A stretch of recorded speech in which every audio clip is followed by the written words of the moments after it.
ilang establishment. Ito na pala, oh. Sa silalim. Dugtong na itong Kallax at saka itong Cavitex. So ito na po yung Cavitex Kallax link project update natin dito.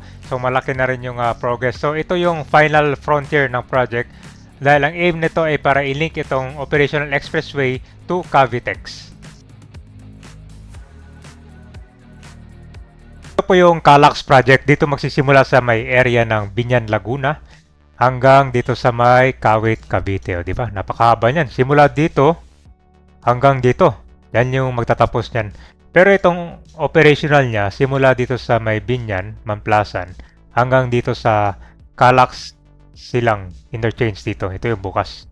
Tapos itong i-update natin ngayon dito sa area ng Kawit, Cavite. Yan, dito sa area ng Kawit, Cavite kami feature natin. Dahil ito, makikita mo na halos dugtong at makonektado na siya dito sa may Cavitex. Alright, so nandito na tayo sa Kawit, Cavite. Kita mo yung nabuo na dyan kabayan. Ito na yung part ng Kawit Interchange. Yan.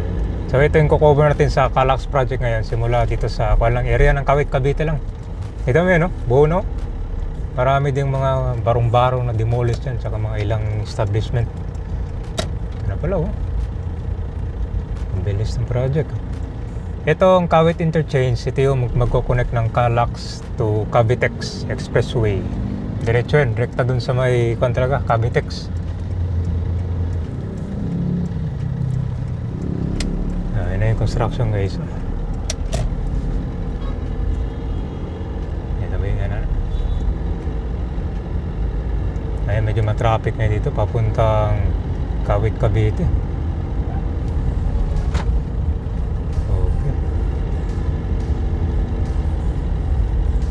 Dito ulit yung mga talaba, oh.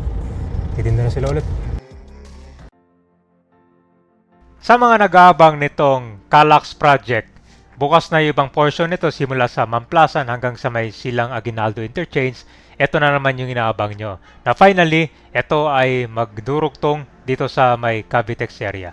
So yun talaga ang purpose niya, kabayan, at nakikita mo dyan halos malapit na, no? Ikita mo yun, no? Malapit na siya sa toll. Pagka-exit mo, ganda pala, no?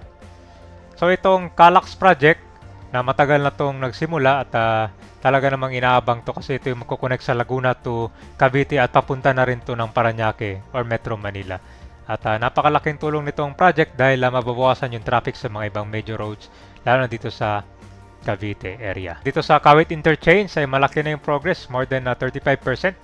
So ito ay heavily focused dito sa ginagawa nilang elevated interchange na itong Bridge Kallax with the existing Cavitex near Centennial Road. So makikita mo malaki na significant viaduct construction and girder dito sa area kung saan itong 2 expressway ay magdurugtong.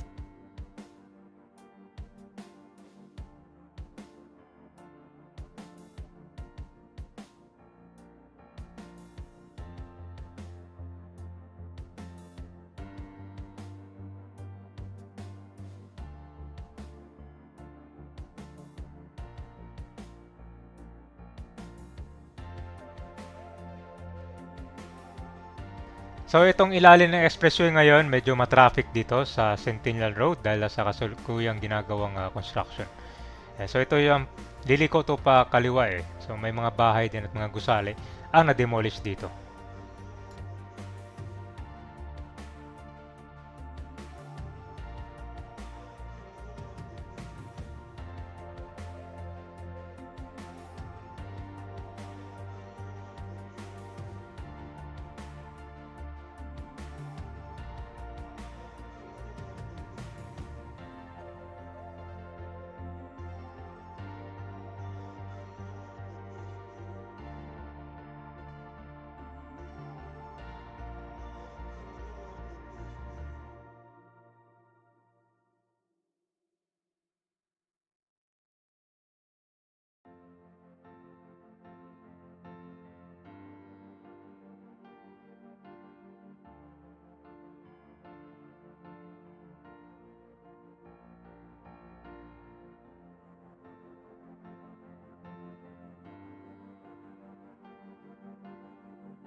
Sa mga nagtatanong din pala, meron din yung isang project, alam nyo yung Novelex.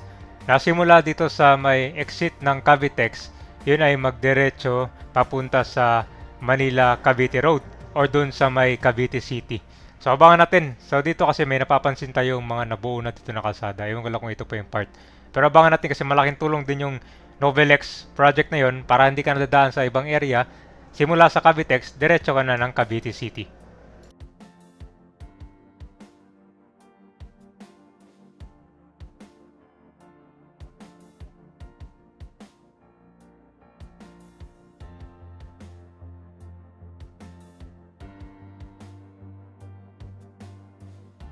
Marami na mga bayang na demolish ito sa ilalim ng tulay na to. Ano, magiging part daw ng construction ng Calax project. Traffic update, papuntang Noveleta, kaliwa. Manila via Cavitex and Bacoor sa kanan.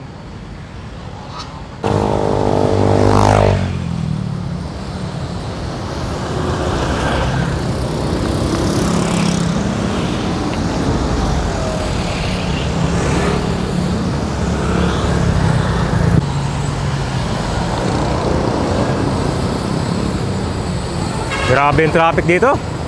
Yan, pakita natin kabayan yung latest construction ng expressway. Yung silalim.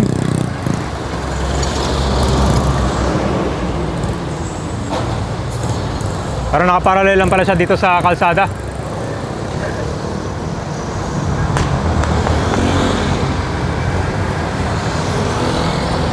Okay. Nung uli kasi kabayan, nandito pa yung mga bayan na ito nakaraan. Di pa na-demolish yun. Mukhang meron din silang gagawin dito. Ang dami mga barong-barong ito nakaraan eh. Tanggal na. Wala no? Nalipat na yun sila.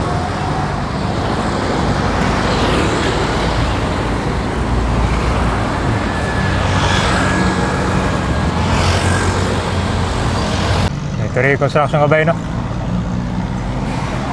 Ito, papuntang toll na yan dyan. Tapos ito yung karugtong niya. Ayan na may yung exit. Yan baba yung exit ng mga sakyan papunta ito sa Cavite.